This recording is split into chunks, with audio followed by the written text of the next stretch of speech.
La exquisita ignorancia radio. Oídos nuevos para propuestas nuevas. Now, here comes the music. Diletante, el deleite de los sentidos. Un espacio para la diversidad de pensamientos, el arte, la cultura y entretenimiento. Pulso vital, expresión libre, encuentro, alas, sentimiento. Todos los viernes de 7 a 8 p.m. por Beto Mata y Mariela del Río.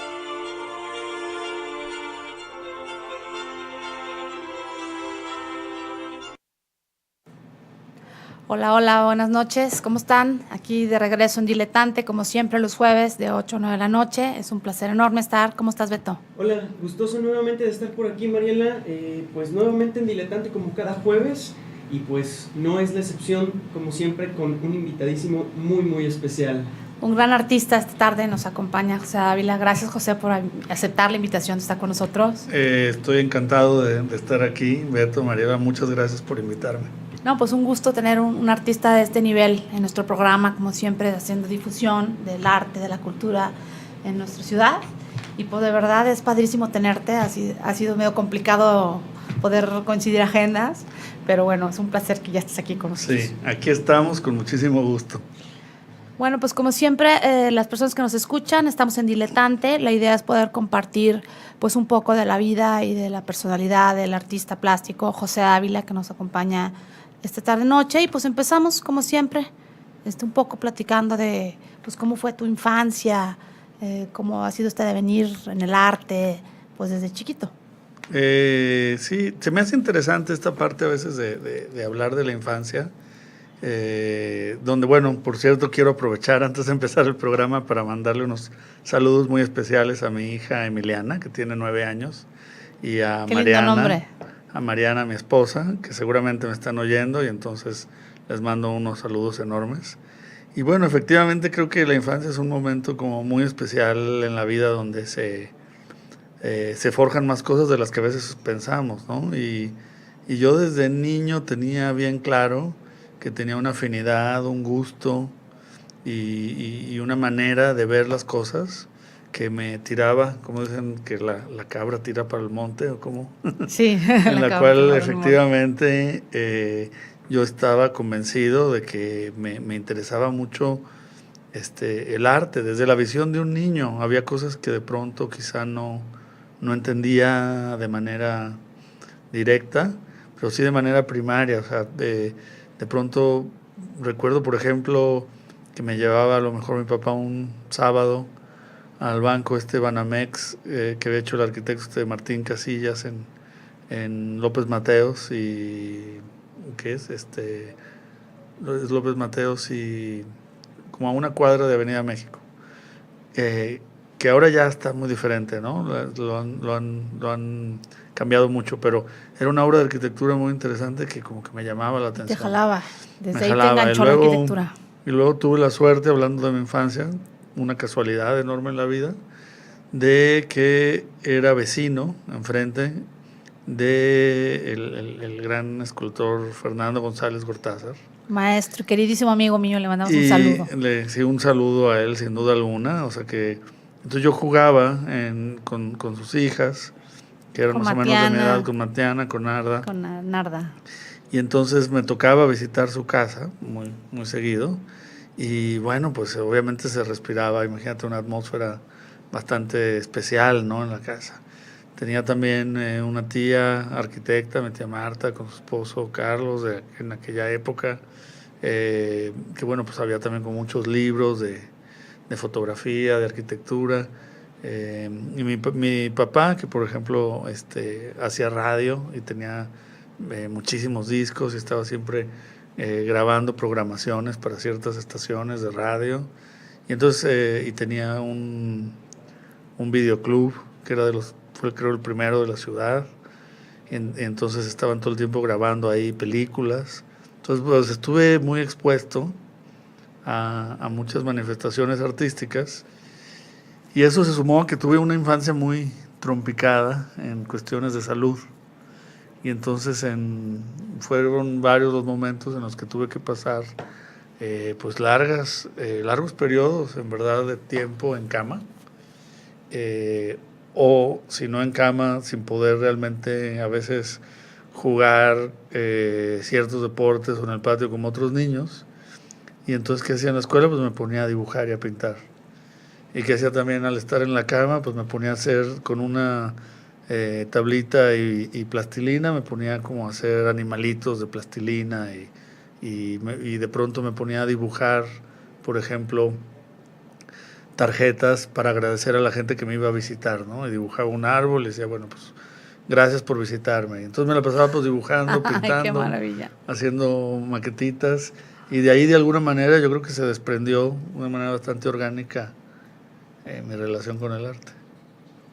¿Hubo algún momento que te haya marcado o te haya hecho decidir salir a hacer algo con ese arte que estabas descubriendo a través de todo esto que te inspiraba?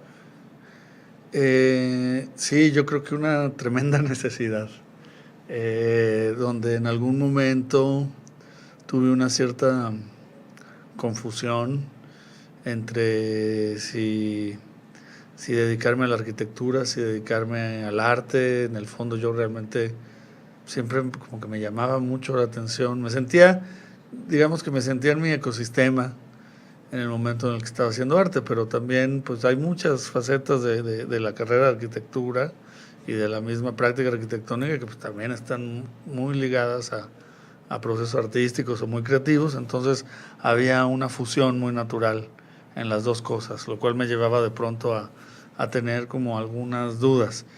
Y efectivamente creo que al cabo de trabajar en unos despachos de arquitectura, me di cuenta que la arquitectura me encantaba, pero la profesión como tal no era exactamente mi ideal. Mi ideal iba más por las artes plásticas. Entonces en un momento dije, bueno, pues tengo que perseguir mi ideal. Y para perseguir mi ideal, pues tengo que renunciar al trabajo de arquitectura y me quedo pues totalmente sin nada de dinero. Y entonces de pronto pues como que tengo la necesidad, bueno, pues tengo que hacer algo de esto que hago para poder vivir, porque me quiero dedicar a eso.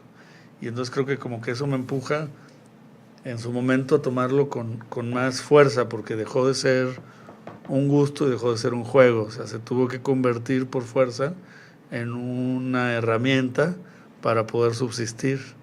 Y esa seriedad, como dicen también que la carga hace andar al burro, pues creo que me empujó a esa salida de la que hablas, Beto.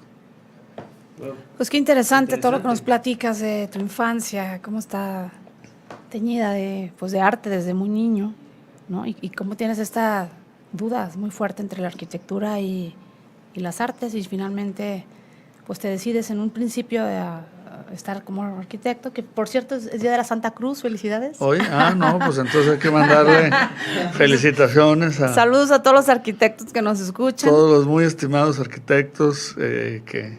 Es Día de la Santa Cruz. Sí, claro. Pero entonces actualmente ya tienes, no proyectas, ¿sí proyectas? ¿Te dedicaste a proyectar, a construir algo? No. O finalmente estuviste siempre ya? Fíjate que nunca tuve la suerte, porque efectivamente pues me hubiera gustado. Estando estudiando arquitectura, tuve la fortuna de trabajar en un par de muy buenos despachos, pero obviamente trabajando para los despachos, ¿no? Nunca pude realmente proyectar un proyecto bajo mis circunstancias. Pero tu obra tiene mucho de arquitectónico. Sin duda alguna. Esculturas pues coladas en concreto, cosas. Es que de alguna manera. Materiales como mármol, lajas de mármol, o sea, tiene mucho el mood arquitectónico. Sí, creo que me quedé evidentemente geométrico. pues influenciado con muchas de las cosas que aprendí en la carrera, porque fue pues mi alma mater ahí académica, ¿no? Y entonces de alguna manera transporté esos conocimientos o esa familiaridad. Yo recuerdo que cuando nos llevaban en la carrera a hacer visitas de obra, me fascinaba con las obras en sí, cuando estaban a medio camino, o sea, esos como montañas de arena, de río y esos sacos de cemento por ahí, todos toda la madera que usaban para siembrar tirada y los castillos de metal que apilan. Me parecía que era como una especie de objetos escultóricos increíbles. Entonces siempre lo estaba viendo de otra manera, pero siempre ligado a la arquitectura y me lo traje para acá, ¿no? Qué interesante. O sea, empezaste como a tener esa cosmovisión de inspiración Así en de, los oye, pues materiales. este objeto es bellísimo, ¿qué hace aquí nada más? Es una como escultura. podría ser una escultura, ¿no? Y entonces también por otro lado, al darle la vuelta empecé a entender que el interés que tenía por estos materiales lo podía llevar a mi práctica escultórica, porque también tenía mucho de dónde sacarle a estos materiales. El hecho de que pues son materiales con los que se construye, valga la redundancia, pero entonces son realmente vehículos de construcción, no solamente arquitectónica, sino discursiva, escultórica. Son fáciles de conseguir, en muchos casos son asequibles, son baratos, en otros no, y están muy a la mano, ¿no? Entonces, como que también uno tira de lo que tiene cerca, y es muy fácil hacer escultura, digamos, con este tipo de materiales, a diferencia de pronto ya con cosas más caras o pesadas, o como de pronto una placa de mármol, que ya involucran otro tipo de dificultad. Pues bastante interesante. Yo quiero preguntarte cómo fue el proceso de transición del arquitecto al artista plástico, o viceversa, ¿no? Del artista plástico al arquitecto, porque a fin de cuentas, digo, hay muchos elementos que tienen que ver, pero a fin de cuentas, ¿qué te llevó a plasmar en la obra y este proceso de transición? Es interesante porque tu pregunta me permite como platicar ciertas anécdotas. Siendo estudiante de arquitectura, pues digo, había ya como algunas ideas, había como algunas emociones con respecto al arte en sí, de varios compañeros y amigos en la carrera, que nos emocionábamos mucho cuando nos encontrábamos con ciertas manifestaciones artísticas, ya sea en libros, en revistas, o lo que algunos maestros nos presentaban. Y entonces de pronto, como te decía, un grupo de amigos decidimos, entre muchos, creo que ahí éramos como 12 o 13, rentar una casa para convertirla como en un estudio donde pudiéramos ahí hacer maquetas, tareas de la escuela, dibujos, planos, pero también un par de ellos en su momento ya eran pintores y pintaban también, paralelamente pues a su carrera de arquitectura. Yo tenía un cuarto oscuro de fotografía donde ya había tomado cursos de ello, y entonces revelaba todo desde cero, en las 3 charolas con los químicos y Claro. ¿cómo se llama? El Fotografía proyector análoga Sí, o sea, era de sacarle el rollo a la cámara y meterlo en el tubito con los químicos y mezclarlo y todo increíble, ¿no? Con la luz roja. Las charolas es magia cuando metes las charolas y empieza a salir la imagen. Revelado y empieza a salir la imagen. Eso entonces, es un momento mágico. Mi papá me había regalado ese cuarto oscuro cuando cumplí 18, y pues lo puse también ahí en el taller, y le empecé también yo a enseñar a varios de los amigos los cursos que había tomado de cómo revelar, cómo mezclar los químicos, cómo ampliar las fotografías, que luego las tenías que colgar, ¿no? Como ropa. Sí, tu tendedero. Y entonces en ese taller pues empezaron a gestar manifestaciones artísticas entre la pintura, entre la fotografía, entre lo que hacíamos como de maquetas.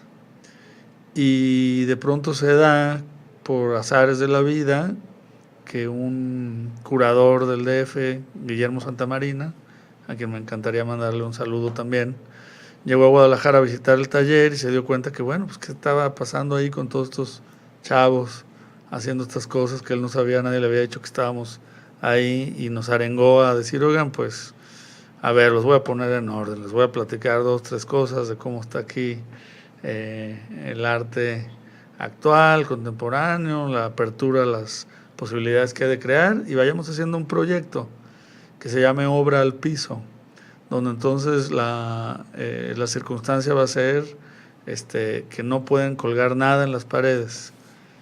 Tiene que ser toda la obra que pongan, tiene que ser en el piso, ¿no? Como un ejercicio muy, muy escolar, pero para que no cayéramos en la tentación de que primera exposición, pues corre y a ver qué cuelgas, ¿no? O sea, el hecho de pensar sobre qué quieres hacer y por qué, esa reflexión, creo que fue muy valioso lo que nos dejó ese ejercicio. Entonces, tu primer promotor fue Santa Marina. Así en es, el DF. efectivamente.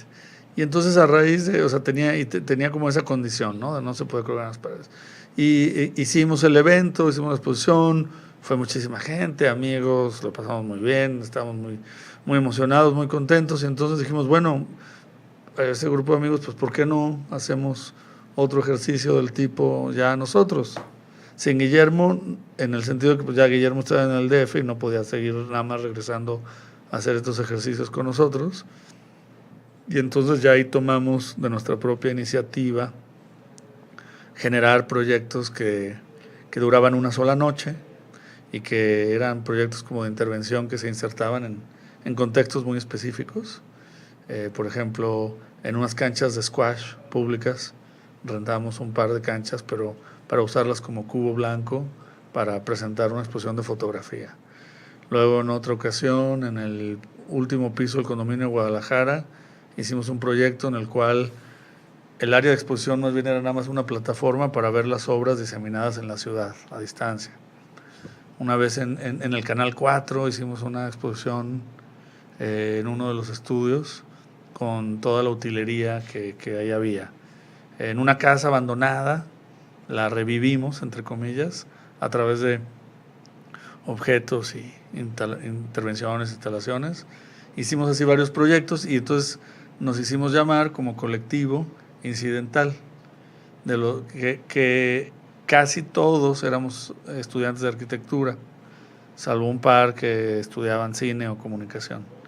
Y entonces esa fue como la plataforma inicial que, siendo estudiante de arquitectura, se empezó a fusionar el viraje hacia el arte.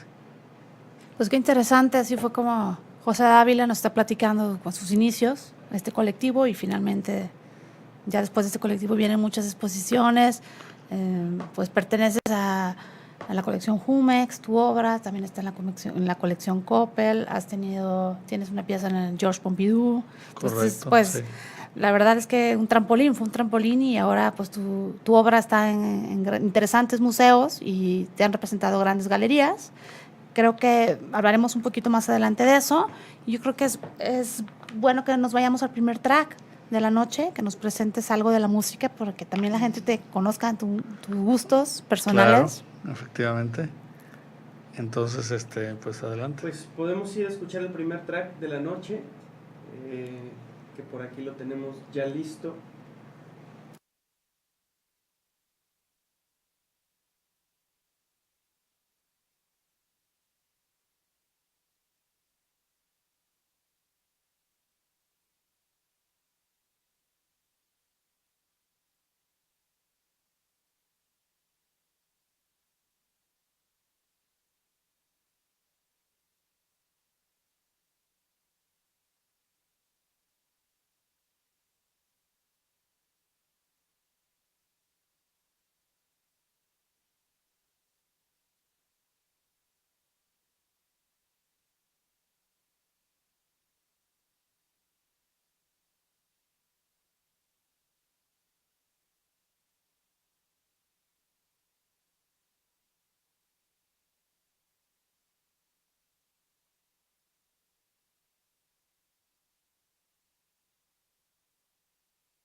Estamos ya de regreso aquí con José Ávila, pues platicando en esta charla súper interesante acerca de, pues, de su vida y de su obra.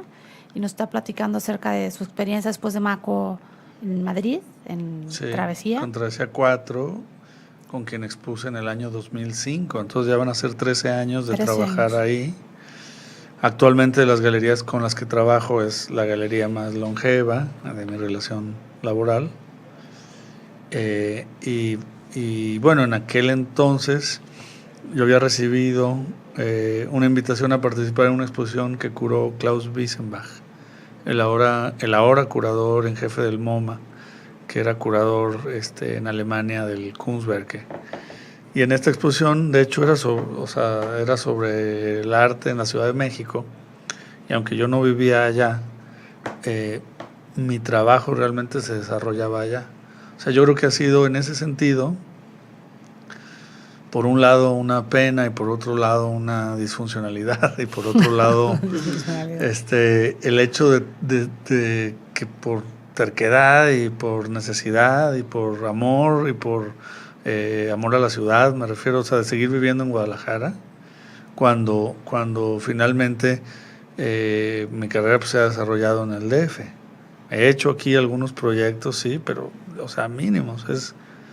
Debo decir que es como triste para mí, en verdad, que el otro día pensaba que la última exposición individual que he hecho en Guadalajara fue en el MAS, en el 2012, si no me equivoco, cuando todavía estaba Alicia Lozano. Y pues finalmente, por ahí he puesto alguna pieza en alguna otra exposición aquí en Guadalajara, pero no he tenido la oportunidad de hacer una exposición individual, ¿no?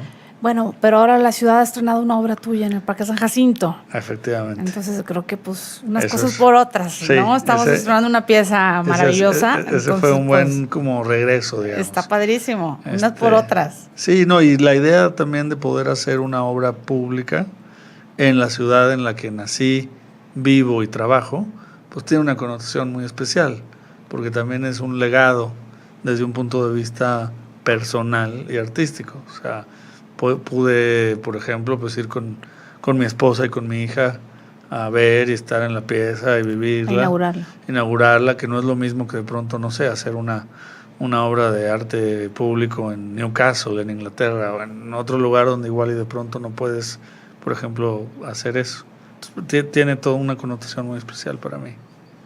Hablando precisamente de eso y de la obra, en toda tu trayectoria y evolución, no sé si nos puedas platicar acerca de lo que te inspira y lo que quieres y has querido plasmar en tu obra, de qué trata, los conceptos, toda tu fuente de inspiración creada en estas obras plásticas. Pues mira, a mí me inspira mucho la vida misma, el día a día. Encuentro inspiración en las cosas más prosaicas y raras que te puedas imaginar. A diferencia de, o sea, realmente, digamos que un bellísimo atardecer me encanta, pero no me inspira como tal, en el sentido que como que yo entiendo mucho el arte como una especie de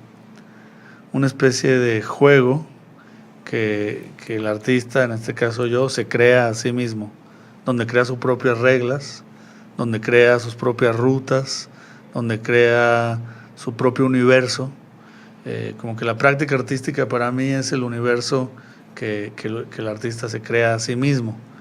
Y entonces en ese universo la inspiración viene, para mí por ejemplo, mucho de música que escucho, de cosas que leo, de arte que veo. O sea, el arte mismo me inspira porque me enseña el trabajo de otros artistas y cómo ellos construyeron sus propios terrenos, sus propios castillos de locura, sus propias islas de pensamiento, sus propias reglas del juego.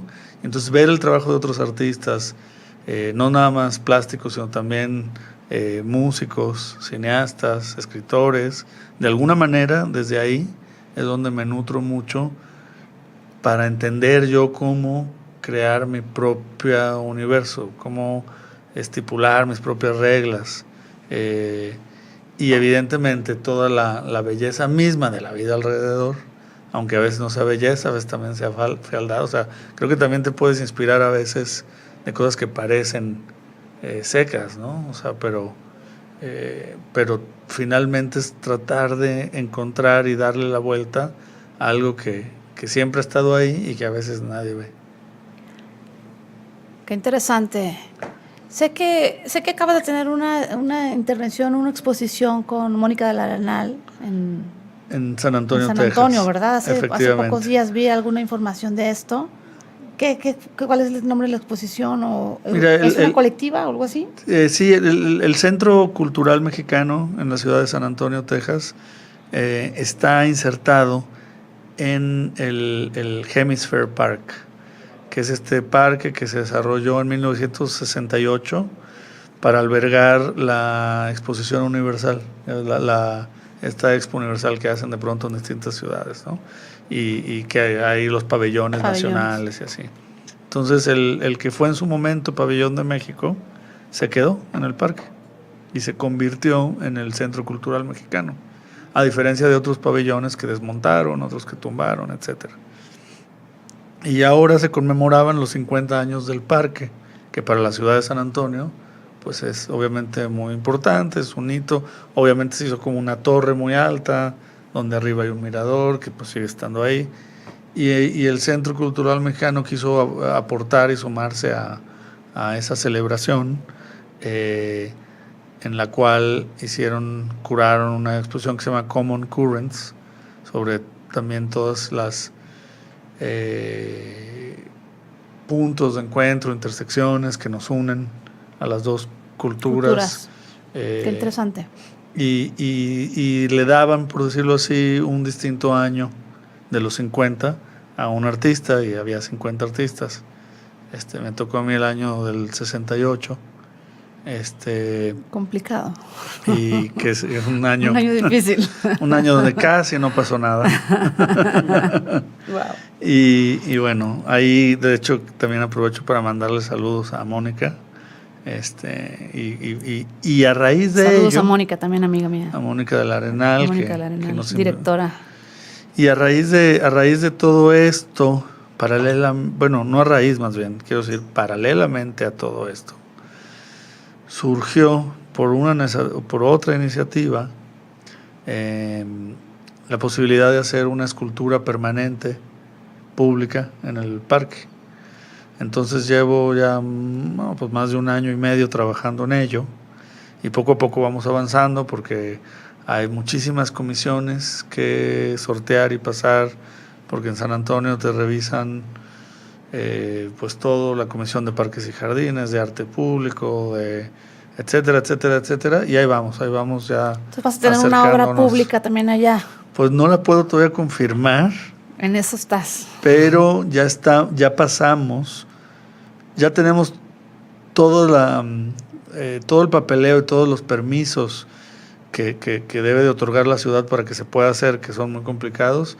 Ya están, la ciudad ya quiere la pieza, ya pasó por todos estos comités, inclusive el de Arte Público, todo. Y ya nada más lo que estamos intentando conseguir son los fondos para poder hacerla, para poder construirla. Pues ojalá que pronto la ciudad pueda disfrutar una pieza de José Dávila, ¿no? Como nosotros ya tenemos la nuestra. En Guadalajara. En Guadalajara ya tenemos esta. Visítenla, que también han por sido favor. muy polémicas las piezas de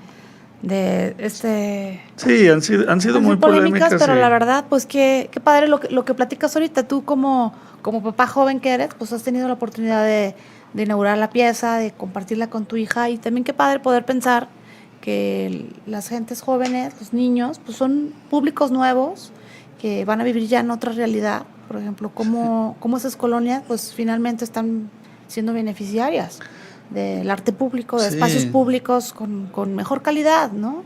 Mira, yo creo Pero finalmente ha sido muy polémico que el manejo del dinero, que el manejo de la selección, etcétera. Ahorita que dices que en Estados Unidos es como muy, muy, muy fuerte el proceso, ¿no? Y aquí ha sido tan criticado, ¿no? Sí, o sea, yo creo que, en justa medida, muchas de las críticas vertidas a todo proyecto, pues tienen también por un lado, una justa razón. No creo que todas las críticas estén equivocadas.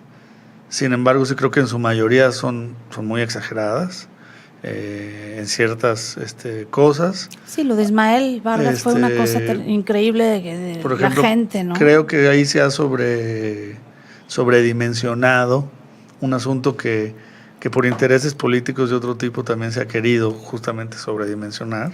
Por supuesto. Y también, evidentemente, era muy difícil que se generara un programa de arte público en la ciudad sin que hubiese errores, ¿no? ¿Por qué? Porque pues hace más de 50 años no se había movido un dedo o invertido un peso en nada de arte público para la ciudad. Entonces creo que también, por otro lado, como digo, muchas críticas creo que son certeras, pero también hay que entender que si no se empieza por algo, difícilmente se iba a poder mover ello. Creo que sin duda alguna, es un programa que se puede mejorar en todos sentidos. Creo que también hay que tener mucho cuidado, muchísimo cuidado, en de veras delimitar cuánto se paga por una obra y saber realmente si ese precio tiene concordancia con los precios de ese artista con otras obras. O sea, hay muchas cosas que se pueden cuidar mucho, pero creo que la iniciativa es muy noble, porque la gente que va caminando en la calle, que no va a un museo, que no está buscando ver arte, cuando tenga un encuentro con un objeto, con una situación, y que no se explique por qué es, pero ya se pregunta, haber generado esa pregunta, independientemente de la respuesta, ya es algo muy positivo, ¿no? También como incidir en la vida cotidiana de las personas. Esta persona que a lo mejor todos los días camina 3 cuadras para llegar a donde toma el camión, y esa caminata a lo mejor ahora pasa a través de una escultura que pues todas las mañanas le gusta, o le hace una pregunta, o le mejora ese paseo, le mejora esa caminata, pues tiene, creo que, una relevancia muy especial. No es lo mismo al arte que pronto se exhiba en una galería, lo compra una persona, lo cuelga en su casa y nadie más lo vuelve a ver de alguna manera, ¿no? Entonces aquí sí hay que entender que el arte público es de todos, y eso es muy importante. Eso es muy valioso, definitivamente, ¿no? Que las ciudades estén pensadas, el urbanismo deje espacio al arte público, a brindar espacios para que disfrute la gente, ¿no? Y los chiquitines. Sí, para tratar de hacer una mejor ciudad. O sea, yo creo que algo que me toca, gracias a los viajes que tengo que realizar de trabajo, algo que me toca ver constantemente es como en general las ciudades están en una constante lucha por mejorarse, por hacer la vida más amena, más sana, más verde, con menos contaminación, con más flujos de bicicletas, con más parques, con menos espectaculares. O sea, de pronto te toca viajar y ver a las ciudades intentando, y de pronto ves Guadalajara y dices, ay, ¿qué está pasando aquí? ¿No? Que está cada vez, en muchos sentidos, cada vez peor, ¿no? Que el desarrollo urbanístico está voraz, no está bien planeado,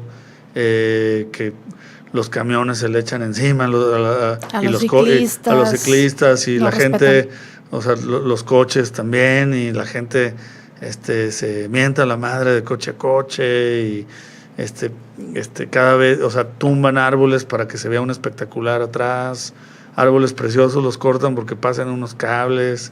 Entonces digo, bueno, pues ¿qué ciudad le vamos a dejar a nuestros hijos? O sea, ¿Cómo crees que influye obras como las tuyas a nivel ciudad, a nivel sociedad?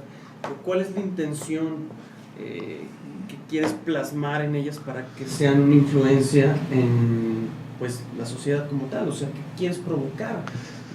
¿O cuál es la función de ellas en esta dinámica, ¿no? Sí, o sea, a mí creo que la injerencia social, en ese sentido, de la obra que hago, se daría de una manera colateral, a través de crear conciencia, no digo urbana, sino conciencia en sí.